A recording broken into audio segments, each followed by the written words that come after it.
จังหวะ14คือว่าบ่12มสน้องครับมตน้องเลยเนาะมสตั้งอะไรโอ้เบื้องทั้งสีแดงอย่างใหญ่อยากฮึดกลัวเด้อบาดนี้เด้อคนสีแดงฮึดกลัวบาดนี้นะเอาเกม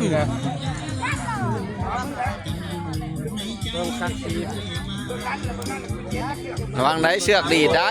กรรมการก็ได้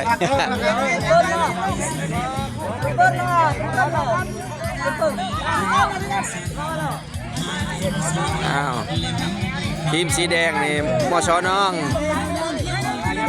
นี่มต่อตังอะไรทีมสีผสมทางนี้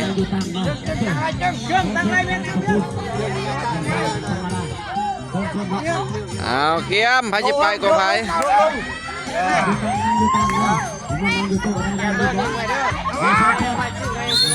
เอาไปใจดึงเอ้าสีแดงก็ไปแล้ว